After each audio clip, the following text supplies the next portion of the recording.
This is about Batman 89, the comic book series, a 6-issue miniseries from 2021. And I am the target audience for this, am I not? Like, it literally just is made for someone like me who has talked regularly about why they're into collecting, why they got into comic books on such a scale.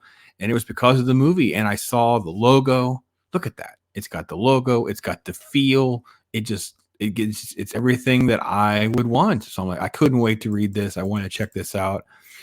In this video, I'll talk about what I like and what I don't like, and if I think that it's going to be something you would like, or explain my take. You guys tell me what you guys think in the comments. So yeah, this is issue number 1. Obviously, it's out on graphic novel. You can get a copy for yourself. It's only 6 issues.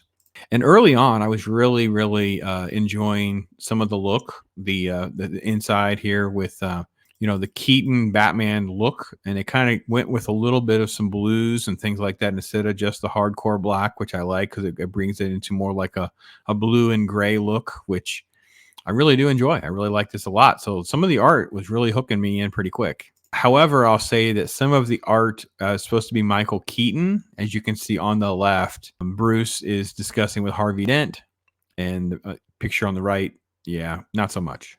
Not so much. So let me back up a little bit and explain. So Batman 89, the comic book series, takes place 1 year after the events of Batman Returns.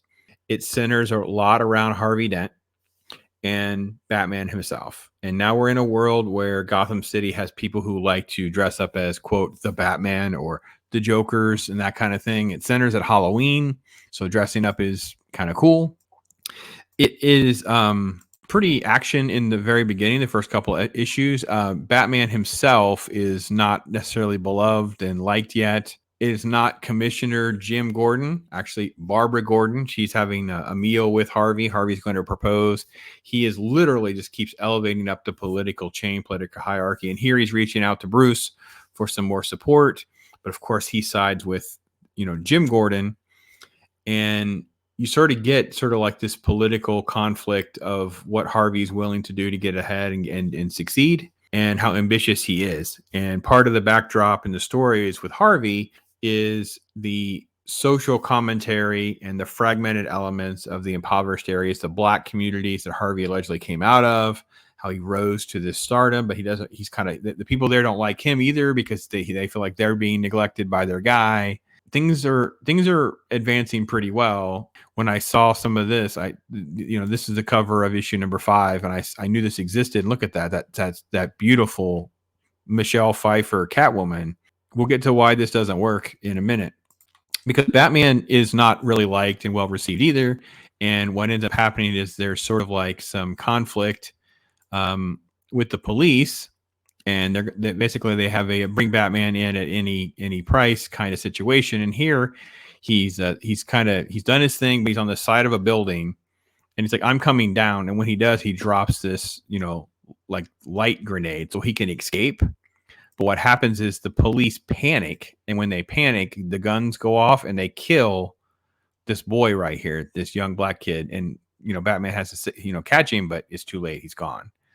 The backstory there of Batman failing so miserably has created more chaos in the city, and you have sort of introduction of this the characters in this town, and this is the kind of stuff you're having. You're having people that are wanting to protest. You're having different things that are dealing with life in this sort of like inner city, the failures of Gotham in this inner city, and the rise of this kid who's wearing a cloak.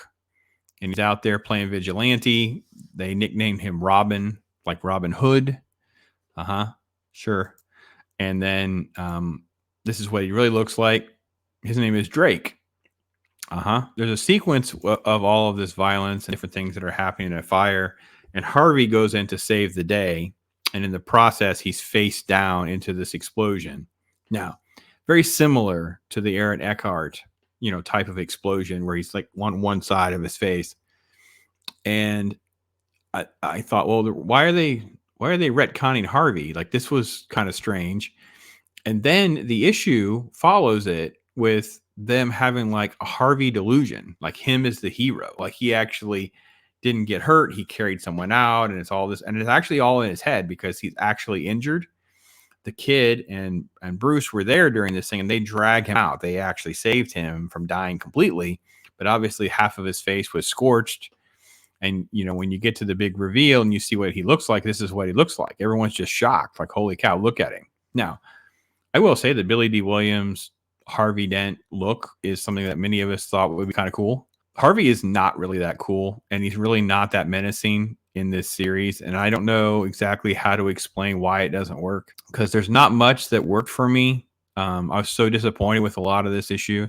So the kid basically is like this vigilante kid named Robin. This is him. He's just doing it on his own, right? At this point, he's not affiliated with Batman.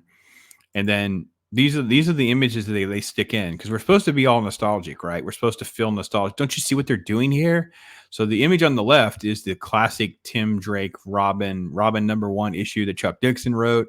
And on the right is the famous Batman stain on the gargoyle image. And we have sort of a Robin version of that as well, with this sort of makeshift costume that he's made, I guess. And hey, he's the Robin. This story is a convoluted mess. It takes place a year after, and when Bruce notices and then ultimately confronts her as Batman that Selina is alive, it's this kiss right away, lovey-dovey, puppy love nonsense. And he's like, well, I stopped looking for you because it was easier than thinking that you were dead. Like, I thought, well, if I stop looking, there's a chance that you're still out there. And I'm like, okay, hold on. You're Batman. You couldn't find her? Like, she's in the city?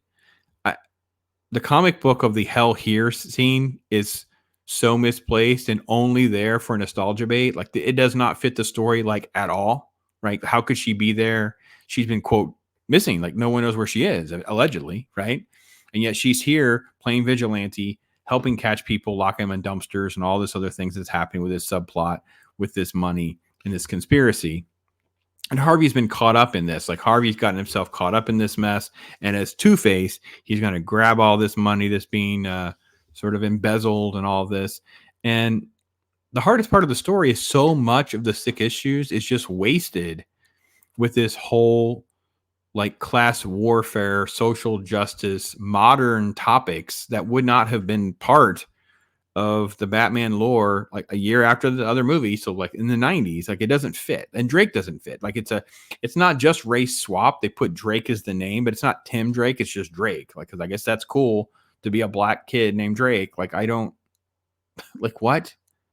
And the costume is abhorrent as a Robin. And he just the kid just shows up and they get into a little fisticuffs, and it's like, okay, you're good. You can be Robin now. I'll take you down to the cave. This version of Bruce Wayne this is one of my problems with Bruce Wayne in the movies, was the Keaton version was he's okay with just telling everybody his identity, right? And during the conflict, Harvey sees his face. There's a photo, right? And half the Batman mask is broken and you can see it's Bruce. But Harvey's story, this backstory of this, inner city Gotham plight stuff just does not work at all. And it's so deviated from this high profile DA, the law story. He was a victim that turned him into Two-Face. He had his own mental disorder, and the thing with the coin, that was fine. But what elevated if this happened to him. Now it's changed into like this explosion because of the Nolan films, I guess. And it really, really doesn't work. Then we get to the finality of all this. And by the way, if this was a movie, can you imagine the ending? They wrote a Marvel movie. He wrote a Marvel movie because the final issue, Batman's not in costume. At the end, when Harvey shows up and there's conflict and he's hanging on this rope, it's Michael Keaton looking at him. He's saved by Robin and Catwoman. Catwoman breaks the rope to kill Harvey Dent. Like, Batman does nothing heroic at the end of this issue, at the end of the story. Like, it's just, there's so little that's interesting that Batman does. Like, Batman just takes this kid out on a joyride in the Batmobile. And, he has this bat cycle thing. And it's like, everything was so forced and just thrown together for nostalgia. I was so put off by this. Thank God this wasn't a movie. And my God, as bad as the Schumacher Batman Forever is, it actually had a story. I can complain about execution and the issues with it, but my God, it was way better than this nonsense. It was a mess. It was an absolute mess. I cannot recommend this series at all. And despite the cool covers and some of the nostalgia. And yes, they write the giant penny in it, and the penny ends up in the Batcave, and Alfred somehow, I don't know how old man Alfred figures out a way to hang it on the wall or whatever. It just happens. Bruce just is back at the cave and the penny's put up. Like, okay, I guess he knew how to do it. I don't know if he has a forklift. I don't know. there's nothing that, I mean, how can this detective, the best detective in the world, not know anything about Selena's whereabouts and not know how to hide his identity and handle moving around in Gotham better than he did? He's so inexperienced and not good at this that we now have 3-4 more people who know who he is. And at the end, even though Harvey's gone, this paperwork gets to Barbara, who's the Gordon that's in charge, and it's revealing that, you know, Bruce is Batman, so she's going to know. So I assume they thought, well, we'll do another Batman 89.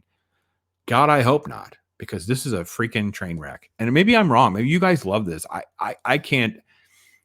They took my desire to buy like one of those, because there was a couple. There's the issue number 1. There's a beautiful one of Batman on the gargoyle. I was like, oh, that's a beautiful comic book cover. I'd love to have that slabbed, and it's like a piece of art. But the series is so bad. They put like a bad taste in my mouth where I'm not even wanting that issue. Now I'm hesitant whether I should read Superman 78 and Wonder Woman 77 or not, because they did 2 others that are similar series, because I'm like, if it's this messed up for Batman, how bad are those? So I don't know. You guys tell me what you guys think. Some of you guys are familiar with this. I hadn't read it for myself.